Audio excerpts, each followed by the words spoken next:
So like most people, I love the beginning of a new year. Great time to set resolutions. And like most people, mine often don't last very long. I have these goals for the year. Well, not so much goals. Goals I'm good at. Resolutions are, like most people, have really good intentions, and then life happens and it's really hard to keep to those intentions. However, there is something that does absolutely work for me. Now, if you have watched any of my stuff, you will know that I have a life mantra, no plan B, which is basically how I like to, it's like the guide for my life. So for me, no plan B is not settling in my life. So making sure that I want my life to be flavoursome, full of experiences. I ultimately want to make sure that I aim to live to my potential. And so I do all the things. Now, I don't know what that is. I have different stages of my life and different things interest me, but I never want to get to a point where I'm like, you know what, it's fine. I always want to be pushing myself. So that's no plan B. And whenever I feel like something is getting too hard or I'm just over it, I look at my no plan B tattoo and I'm like, nah, this is all about not settling. Keep going. So I utilize that all the time, and it's amazing how many times I've really felt flat or I felt like something is just too hard, like relocating to New York and starting up here with a family. And I've looked down at my mantra and gone, you know what, no plan B. I really want to do this. There's no plan B. I need to keep going. But I also break it down to have a mantra for every year. So that is something that works much better for me than resolutions, because what I do at the beginning of the year or the end of the year before is I think about ultimately what do I want this year to be about, because I don't know about you, but I find that there's years where I really want to set foundations, there's years that I want to really exceed goals and strive for big things, other years I just need to settle down and really focus on the fundamentals. It just depends. And so I think about, okay, what do I want this year to be about? Ultimately, once I get to the end of it in December, how do I want to have lived this year? And that is why I set a yearly mantra.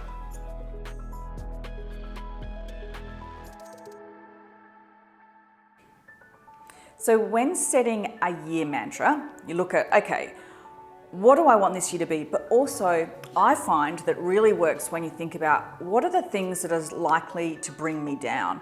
What are the obstacles or something that's going to stop me from ultimately having the best year that I want? So I'm going to give you some examples of mantras that I've chosen in the past that have been incredibly valuable.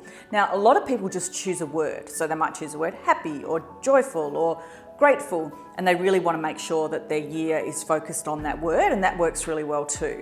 But I find for myself that I work better when I'm using my mantras as a sort of reminder of the negative, of come on, no plan B. You're going down that plan B path in your thinking, we're going to stop that. So that's what works for me. And most importantly with these things, that it's all well and good to do this, but if you can't use it, if it's not actually helping you in your everyday, then what's the point? So you've got to choose a way to do this that works for you.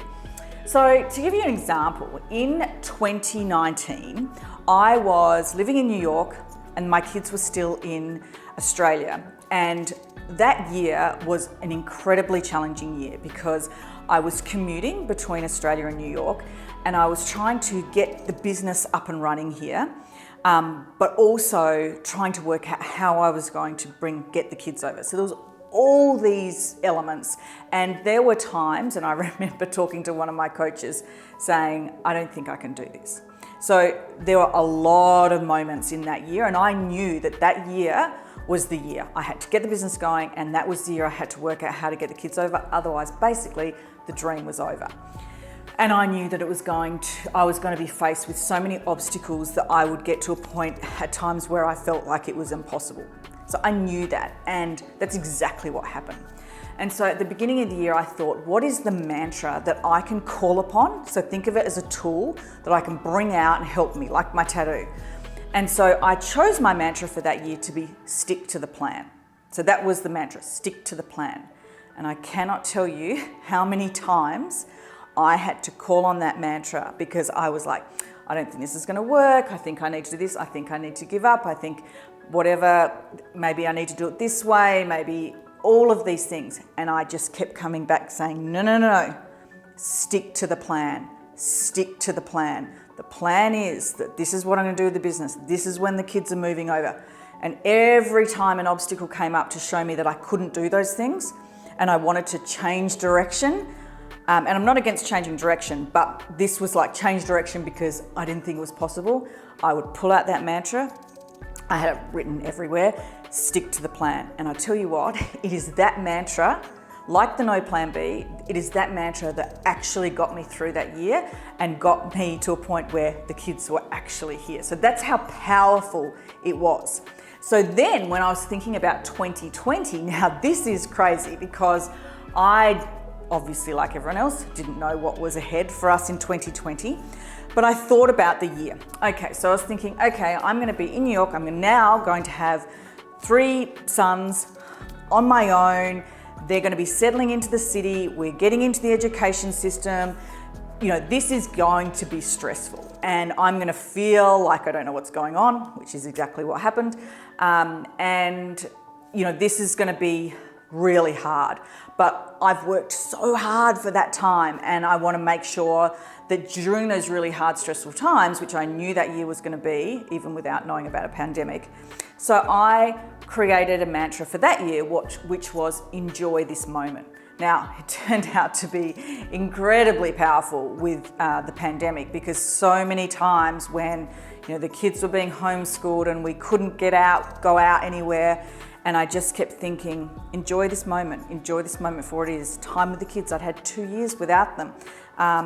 Time to just take a breather from work. Time to wander in the park during the day with the kids. So I constantly brought that mantra up when things were just really stressful. But again, I thought about the year ahead. What is it likely to be? What are the obstacles that are going to be thrown at me?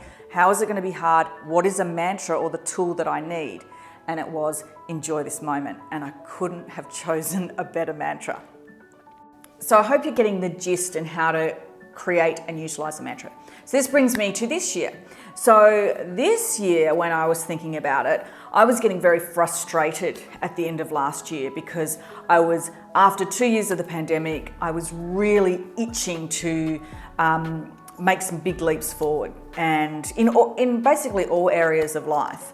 And I really wanted to move the needle or just take some big leaps, which I felt that I hadn't been able to in the last 2 years. And I was thinking, okay, so what is getting in the way? What is getting in the way, or what is likely to get in the way of me doing that and really hitting some bigger goals or making some big leaps forward, as I said.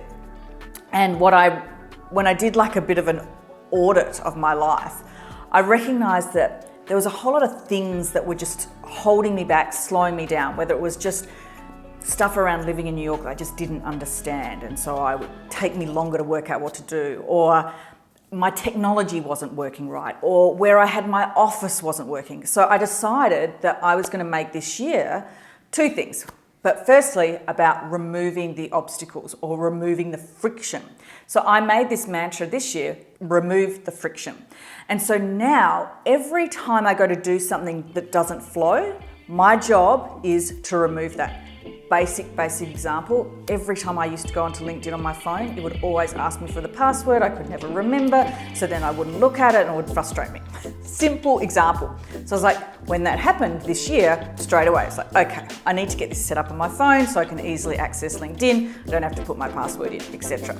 So there's a basic example. I moved my office to be closer to home, so when the kids needed me, it was easier for me to juggle. I really looked at a whole heap of things, business and life, that would remove the friction so that the second part of my mantra, build my empire, which is basically, sounds a bit wanky with the empire element, but really what I'm saying is that all the things that I want to achieve, my passions, the things that are important to me, I really want to build and get some growth into this year after the last 2 years. So focusing on get rid of that friction. Anywhere that's holding me back or stopping me in any way, move it out the way and really focus on some big growth.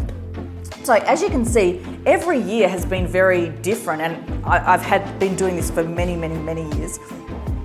Every year is really different, but what I do is I think about what is this year, what do I want it to be, and where am I likely to be stopped, or where is the challenge going to be, and then I create my mantra.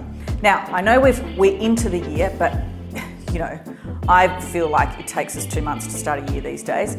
So it's not too late. Think about, what are you wanting to achieve this year? What are the obstacles, and what is your mantra that you're going to use so that at the end of the year you can go, wow, that was really helpful, because the whole point is it's like a tool, pull it out of your pocket, tattoo it on your arm, and be able to refer to it to help you through those challenging moments. So that's how you create a mantra. I hope this is helpful, and I would love to hear your mantras. Please share with me. I would love to hear them.